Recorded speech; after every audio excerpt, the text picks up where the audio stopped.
Jake Paul, Mike Tyson, and Netflix are facing some weird lawsuits coming out of nowhere just because a lot of people bet that Jake Paul would knock out Mike Tyson or Mike Tyson would knock out Jake Paul, and everybody thought that the way the fight played out was not only boring, I think we can all agree it was boring, but a lot of people have reason to believe that the fight was scripted, and a lot of people clearly lost money because they were betting on this fight, and everybody likes to comment on my videos telling me, why are you talking about this fight? It was scripted. Guys, you can't really script a fight, especially if people are betting on it.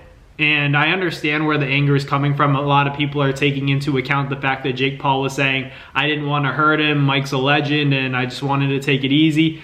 But that happens a lot in the sport of boxing. A lot of the times boxers take a little moment and have mercy on their opponents, even when they're, they have the ability to beat them. And it's funny that this is even an argument, because I don't think Jake Paul really let Mike Tyson win. I think that, the fight played out the way it did. Jake was afraid of getting hurt by Mike, and Mike just couldn't move that well. I wouldn't say Mike was afraid of Jake, but I'm sure Mike felt that he was definitely, a 60-year-old man in that ring. He wasn't moving the way he used to, and I'm sure he could feel that against a much younger individual in Jake Paul. But I wouldn't go as far as to say that the fight was scripted, because people were, like I said, were betting on this fight. But that's the argument people are using to say that, it was scripted. People are upset with the fact that a lot of people lost money because they bet on knockouts, whether or not they betted on Jake Paul to get knocked out or they bet on Mike Tyson to get knocked out by Jake Paul. People lost money because it was a decision fight. People assume that just because it's Mike Tyson and Jake Paul had like one highlight reel knockout against Tyron Woodley. I know he's had some other ones, but notable names, it's only been Tyron Woodley.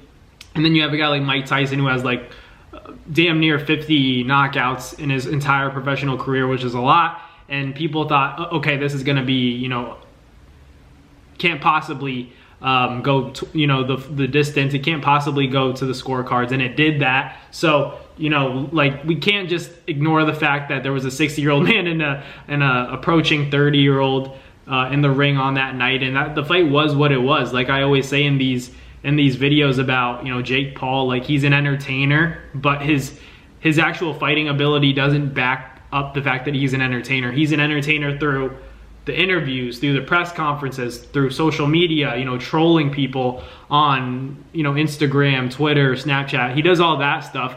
But when it comes to the ring, he's not like the most exciting boxer in the world. Let's be real about it.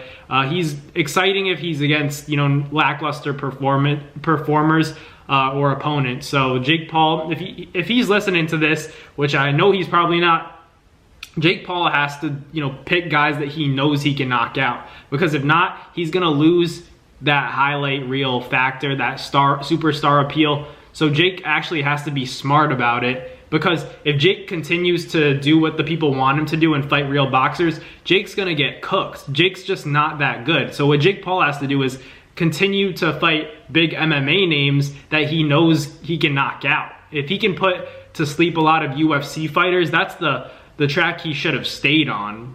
But, it got more and more difficult. He has to pick guys that he has a good chance of knocking out, not professional boxers. Even if the people are asking for it, don't give the people what they want, because they want to see a knockout. Even though you fought Mike Tyson, now you hear the backlash about not stepping on the gas, not stopping Mike Tyson. But if Jake really did feel bad, you got to think about it. If you're not going to entertain the fans, then you got to think, why would I fight this guy? And if you're also thinking, I feel bad for him, why would you fight this guy? It was a clear payday decision from Jake Paul, and I'm not mad at him.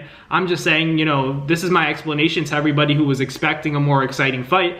The age doesn't lie. There was a guy who doesn't have much experience, approaching 30 years old, still relatively in his physical prime, Jake Paul, versus a guy who has, all the boxing experience in the world, has knocked out close to 50 opponents, but is now 60 years old. And that's the fight that we saw. When those things clash and they're out of shape and 228, 230 pounds, these guys, you can't expect it to be exciting. They're gonna tie each other up. There's gonna be a lot of holding. There's not gonna be a lot of activity or high volume combinations coming from either fighter. And that's the fight that we saw. It was just, it was for the purpose of entertainment, but it wasn't an entertaining fight itself. Amanda Serrano and Katie Taylor definitely had the fight of the night, in my opinion. That's just how I saw it. I think a lot of you guys would agree as well that Jake Paul just didn't show us anything entertaining. It wasn't an exciting fight by any means.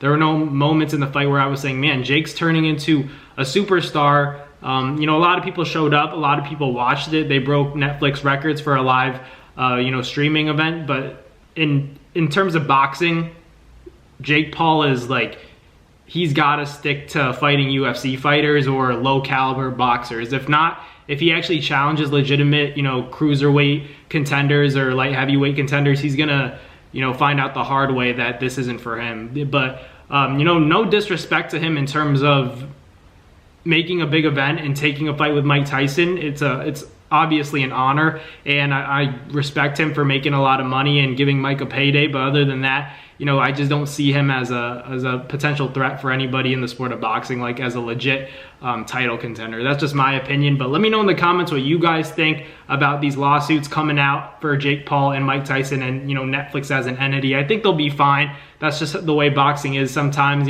Guys take it easy on their opponents when they're feeling a little bit of mercy. But let me know in the comments what you guys think. Thank you guys for watching. Like, comment, and subscribe, and I will catch you guys on the next Navs boxing video. Peace. That's going to do it for another Navs Fight Media video, guys. Thank you guys so much for watching. It's been your boy, Matt Nabong, with another video. Hope you guys enjoyed it all. Thank you guys for the constant support. Salute to y'all always. It's been your boy.